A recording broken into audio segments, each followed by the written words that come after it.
Overthinking becomes for a lot of people a way of coping.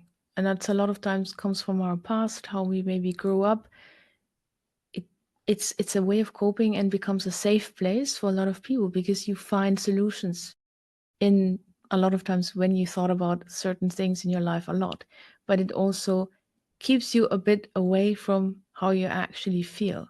So you're by constantly overthinking, overanalyzing, distracting yourself in a productive way. That's how we trick ourselves also, and the mind works. I'm still productive, I'm doing things, but I'm moving away and shying away from an emotional experience that might be underneath all of this. That can be anxiety triggering, um, a lot of other things. But that's what overthinking is. It's a lot of times this coping, and that's something we've just practiced over and over.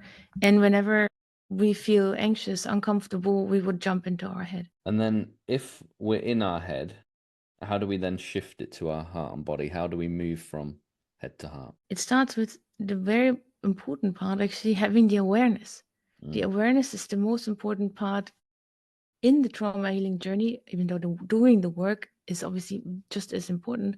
But only when you have the awareness, oh, I'm overthinking, I'm overanalyzing, I'm back in my head, then you can actually do the next step and do something different. Because otherwise, you're still hours on end, days sometimes, overthinking, overanalyzing. You sit with an uncomfortable feeling, but you will never get out of it. So the awareness is a very important step of this is already me being in my, let's say, subconscious program and what I know.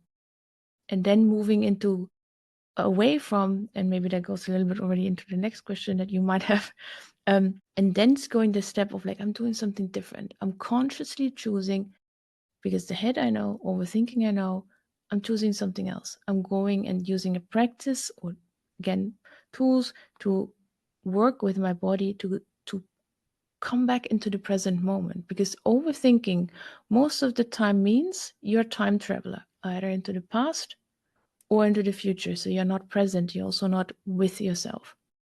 So having a practice that grounds you back into the present moment, your body eventually allows you also to identify, wait, what am I feeling? What is it that I'm trying to move away from, trying to avoid? When you talk about like finding a practice or tool, what would that look like? I like the simple things that you can literally do on the go.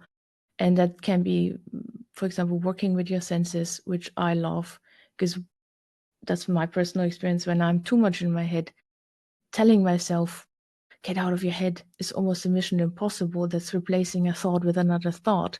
That makes it way too challenging. And again, I'm only stuck in my mind.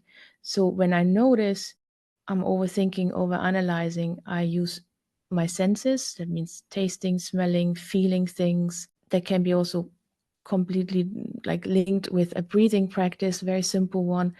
And that I can do anywhere and anytime. And I do that for 2 minutes, sometimes 5 minutes, depending on how severe it is. And then I'm falling, literally dropping back into my body. And the beauty is the more you do it, and it takes a bit of time and practice, but the more you do it, the more your mind and your brain and but also your nervous system associate that practice with, wait a minute, we're grounding ourselves, we're going back into the body. And it gets easier and easier. This is one simple thing on the go, as an example.